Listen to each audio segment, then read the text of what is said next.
Hello everyone, my name is Isabel and welcome back to my personal finance channel, Your Friendly Budgetarian.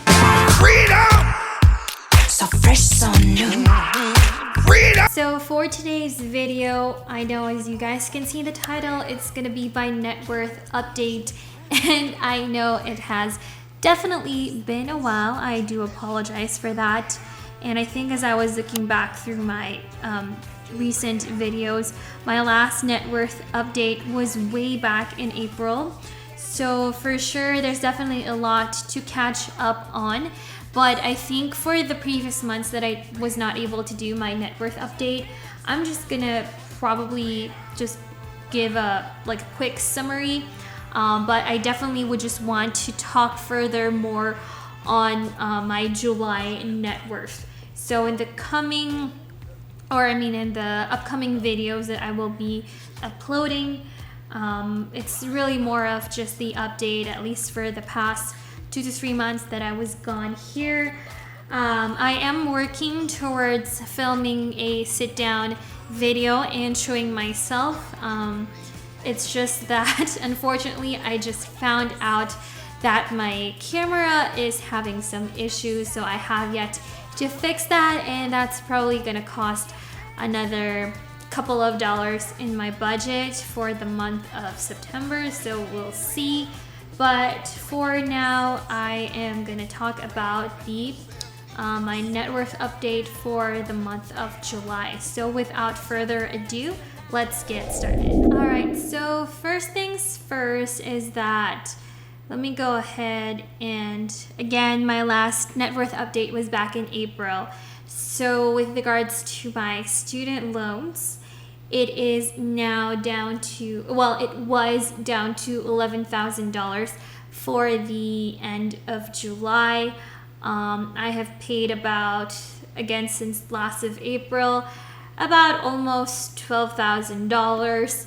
And it was pretty nice that it's slowly dwindling down, and I think I can finally say I will be debt-free by the end of September, and so that's definitely some exciting news for me. But I'll definitely give you more updates with regards to that in my next videos to come. All right, so going over my total savings, and this is not including my my retirement accounts yet. So there was definitely a dip back in June, so I guess just to kind of look and see. So at first it was at around 12,000, and then it became 13,000. It increased a little bit, and then it went down again, and then increased a little bit. So it was definitely a roller coaster ride with regards to my savings. With my high yield savings account, I still do have the M1 Finance. Ally is my high yield savings account that I used last year, but I'm not using it as of right now. But honestly, I'm thinking of switching back to Ally again, because I think now their interest rate is 1.85%, which is like 0.10% higher than M1 Finance, but we'll see. And also, just to tie in a little bit with my student loans, I actually might be using whatever money I have in here to pay off the rest, because I know that I will eventually be able to raise this money again in maybe 2 months or so, so it's okay. Money market account, I haven't really been putting anything in it. My brokerage accounts, as you guys can see as well, it decreased, probably I would say both the May and the June months, and then increased a little bit in July, so that was a good thing. My crypto definitely has been very volatile, and I don't know, I think I talked to one of new people that I just met, and they definitely gave me a good basically perspective with regards to crypto. And basically all I'm saying is that I probably might not be investing in it. And I know it's not like I have a lot of money in it anyway, but I do hate the fact that it's very volatile, and I don't know, it's a weird thing. But I also haven't done any further research as well too, so that's another problem of mine. But we'll see. With my HSA, unfortunately, I actually was not able to contribute for the July and actually for this month of August, because again, I was focused with other stuff. So for sure, you will definitely see some increase on that for the rest of the year. But for now, the only money that's coming into that is from my employer, which they do contribute about $75 per month on top of my contribution. And then cash, I mean, that one again, it just really depends on how much I also withdraw from my checkings account.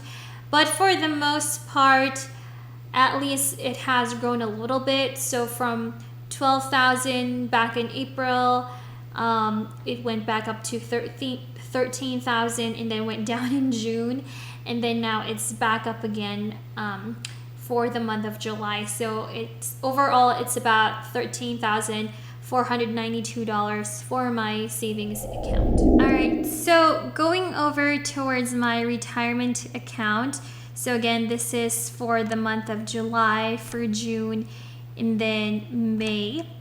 Again, you can see the trend of the up, down, 48,000 for the end of May, and then June was 45,000, even decrease a little bit. I mean, well, not a little bit, even decrease, and now it's back up to $50,930.09. So my Roth / traditional, and then my TSP or 401k. And yeah, I'm hoping that, by the end of the year, at least this would maybe be close to 70K. But honestly, I really don't know. Depends on how it will be with the market as well. But it's just that if you guys have watched my video for my financial goals for this year of 2022, my goal was to be able to achieve $100,000 of net worth. But obviously the first $100,000 will always be hard, and I'm not including our mortgage value as well, or like our home equity and stuff like that, because I kind of want to just, obviously with a house, I mean, we're still living in it.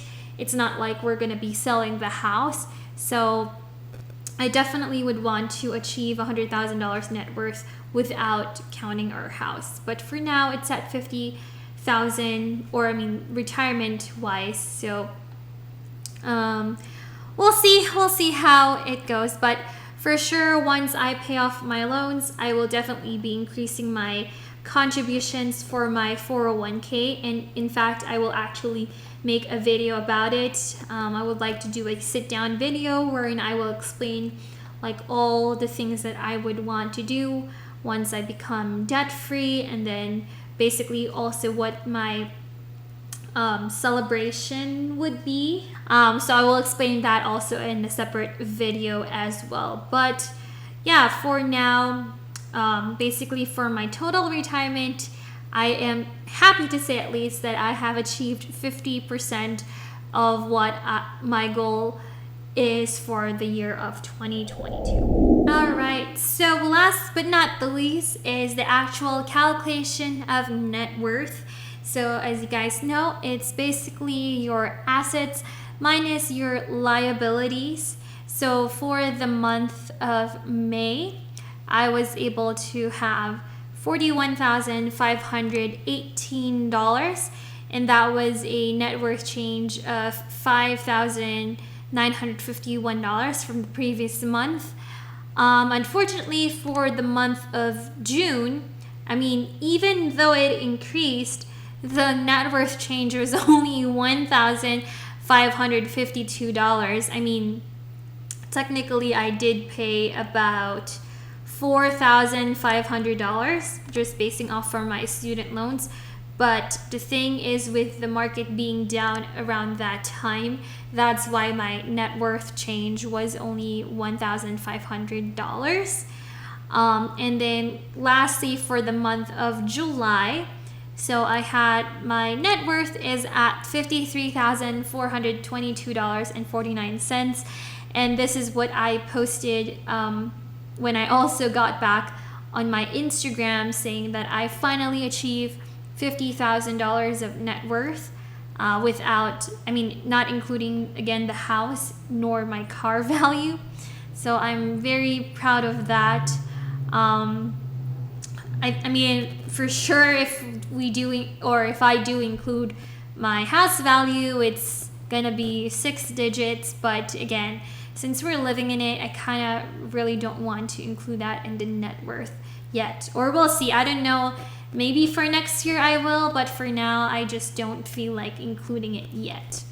But yeah, for the month of July, it was definitely a good month because the net worth change was $10,300. And the fact that I paid off about $4,000, meaning there was some $6,000 growth there with regards to the market, also including the ones that I added onto, like the amount that I added onto my savings / retirement. And then overall, so since year to date, since January, my net worth change is about $34,473.10. And now if I were to include everything, so I'm very proud to show that this bar graph right here has been increasing steadily, even though with the ups and downs of the market, most especially back in March and April. So yeah, it really pays off, because even if you, like, let's say, even if you were investing, but as long as also you're paying off debt, somehow it will have a net increase as well, or at least with my case, it did have a net increase, even though it's not much, but a little definitely helps. So yeah, hopefully I get to keep this, trend, and I cannot wait to see how much it will increase for next month. Well, I'll show you first for August, but for September, because that's when I'm planning to pay off my loans fully and never go back to that situation again. So yeah, again, thank you guys so much for watching my videos.